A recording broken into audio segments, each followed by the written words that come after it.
There we go. Excellent. All right, going live today here midday at about 1:30 Central Time. And I am not only going live, but I am managing a three-ring circus of a kitten right now as well.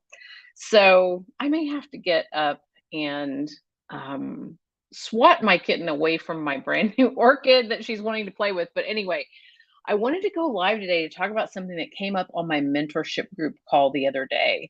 It came up a couple weeks in a row, and there was a really big difference between the weeks for a couple of people. Something I taught on there, and then some realizations that came up.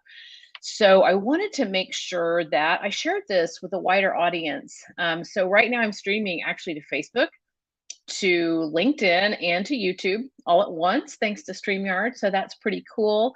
But I want to just sort of set the table here for a minute and talk about something that I personally struggled with as a coach, as a business owner, for a number of years. I've been coaching now for 11 years, and I struggled with this at least for the first 6 years of my business. Okay. And I see as I coach people over and over that yeah, this is something that people struggle with. And I see people are joining me. Hello, hello. I love seeing you all here. And I don't know who it is because I'm using StreamYard, but I love that you're here. If you tell me who you are, I'll address you by name. Um, so this is what I see people struggle with my practice, and there's a way we can sort of tell if a person has a tendency to struggle with this or not. But on the human design chart, and I'll talk a little bit more about that in a moment. But here's the thing we're going to talk about today, and it's when people tend to, probably like half the population tend to either undercharge for their services, or they create agreements that are better for their clients than for themselves. Okay. And I just don't think we need to do this. I think it can be beneficial, very beneficial, our agreements for both our clients and ourselves in terms of what our clients gain from working with us, the financial gains they might have from working with us.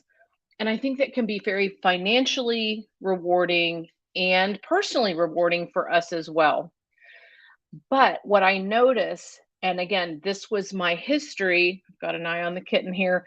Um, what I noticed and is my history is I love my work so much. It felt so soul aligned. Okay, good. You're gonna love what we're talking about today. So such soul aligned work that I would tend to sell my services at a price that was a great deal for the clients, but not a great deal for me. And it kept me in a constant like tension of a bit of struggle in my business for, again, probably like the first 6, maybe even 7 years. And then I wasn't so then my business grew a lot and I got my feet underneath me, but I still had anxiety about it.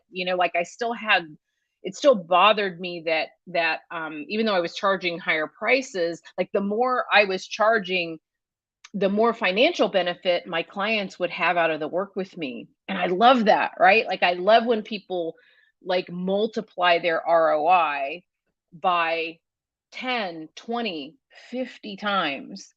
But when I started tracking this, like when I multiplied or when I calculated the ROI for one of my clients that I'd worked with, and it was like over 50 times was their ROI, like I realized like, whoa, I'm really undercharging here, and what I noticed in my mentorship group is a lot of people also tend to sort of undercharge, or they tend to like more put agreements in place that are much more beneficial for the client. Oh my gosh, I have to my cat is wrestling my orchid. One moment, like literally, stop it. She's crazy. She's crazy. Okay, so we want to put in place agreements that are great for both parties. That's an energetic match. When there's a mismatch, even though it's a great deal for the client, they may not hire you again. Doesn't matter your business. I'm talking, it could be really any business. And on my mentorship group, we have people who are in commercial real estate. We have people in the restaurant business. We have people who are coaches, like all kinds of different folks in there. Okay. So the cat is like literally obliterating my it's just, and every time I try to get her, she's like, this is an important live. Okay, I'm just gonna ignore. Okay, so here's one of the things that you can look at for those of us who understand or have a little bit of understanding of your human design chart. If you have an open will center, which is the triangle shape like this, kind of in the upper right hand corner ish, upper right of the chart, this indicates that you potentially will have this problem I'm describing. Okay.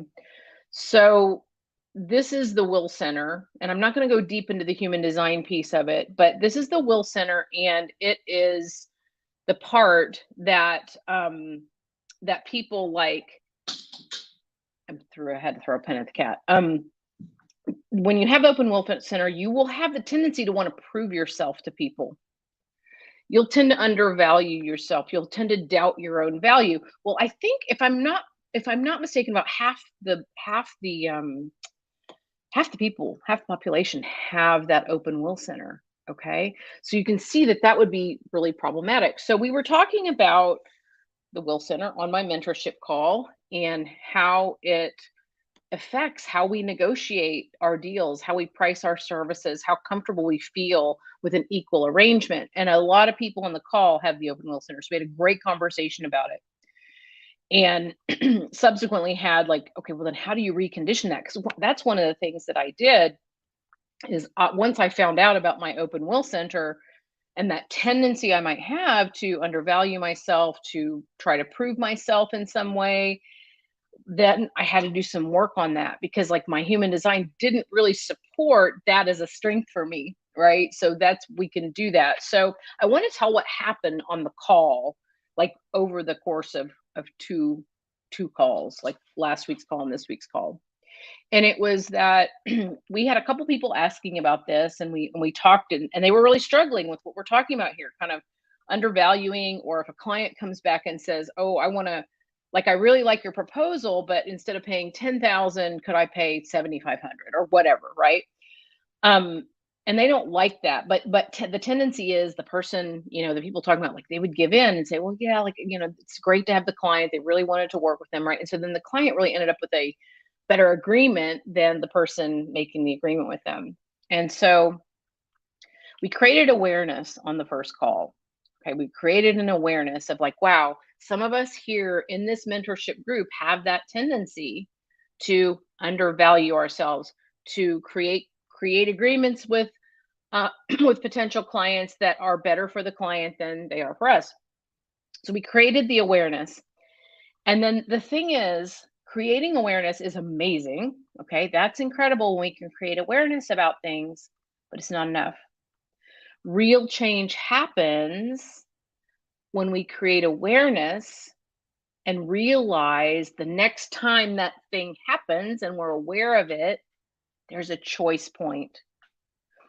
It's really that second piece. So the awareness is good, but it's not enough to change our circumstances. It's not enough to change our outcomes, just the awareness. I mean, you'll have a little bit of a change, okay? But it's not enough to like have a transformation, right?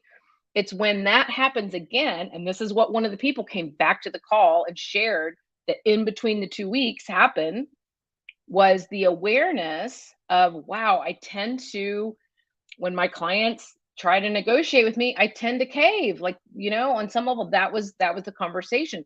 We created an awareness on the mentorship call, and then I had a private conversation with that person to say, like, here's what to do. So now you have the awareness. The next time it comes up, you have a choice point, and you have to be like present enough in the moment to see, like, okay, I can do the same old thing and I can veer off in this direction, and I'm going to go down that path that's very well worn, right?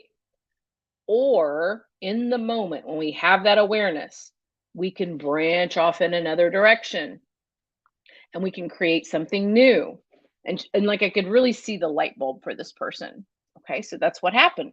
So she had the light bulb, and then she came back to the call a week later and actually put into practice what we talked about. Present with her awareness, present with two choices in the moment, made the choice, the new choice, and came into agreement with her potential client in a way that was equal. It was an equal energetic exchange. It felt good to her. And it's like, it's a complete new jumping off point for her. Somebody else on the call also said, "Oh yeah, I did it too." Right? They said when they got when they got to an agreement with a potential client and the client tried to start negotiating, which yeah, like everybody has the right to negotiate. It's not wrong. And then the person said, "No, I'm not here to negotiate. I'm here to seal the deal. If you need my services, if you don't need them at this price, it's no harm, no foul. I've got other things that I need to do." Okay. That person also had that open will center I'm talking about. So it's possible when and again, both of the people that I'm talking about here, um, like had a history of undervaluing services, of caving into negotiations. Okay. I did too for a really long time. I don't do that anymore, right? Going much more clear. But we have to practice new things. And the awareness is not enough. That is really my message today is, and this is in general, awareness is not enough. I wish it was, man, I would be like, I don't know what I would be. What would I be, like queen of the earth if that was the case? Because I have a lot of awareness. I look at things a lot. But where I become queen of my own destiny is where I not only have the awareness, I'm a presence of mind in my life, but then make a different choice. Okay, so when we have awareness plus choice, that equals impact or power. Choose your word. Some people get triggered by the word power. That's okay. Impact, awareness, make a different choice. You have a choice point. You're not a victim, right? And then that's where you have impact and power. And that's what I really wanted to share today because you can see how that trajectory, like as a person learns a new habit, like sees, oh, I have a choice here. It's not just, oh, this is me. I cave at negotiations or I give too much or, like you don't have to do that. Like you're not stuck with that the rest of your life. You're not stuck with that the rest of your life. However, you have to dial up your awareness in the moment. You have to have presence of mind to make a different choice, to see that you have more than the route that you went down the all the other times. And then that leads you into your power. It leads you into a much bigger impact. I appreciate you all who have ducked in and watched this with me, have been here with me today. I love it. I haven't gone live in quite some time, been just so busy. I need to probably get on here and do a life update at some point. Just amazing things popping in our worlds. Grateful as I'll get out for that. And it's left me with very little time to come on with these tidbits, but I wanted to talk about that. And I'm going to be opening up the mentorship group at the beginning of June. June 6th will be the next onboarding. If anyone feels like they want weekly mentorship with a mentor who works at an energetic level, and then at a mindset level, and then at a strategic level, I'd love to just have a quick chat with you about that. It's a great group. We have about 10 people in there right now, and it's really phenomenal. And it's just a great way for me to start my week, and so great for the people in it. So I love you all, and I will catch you the next time. Bye bye.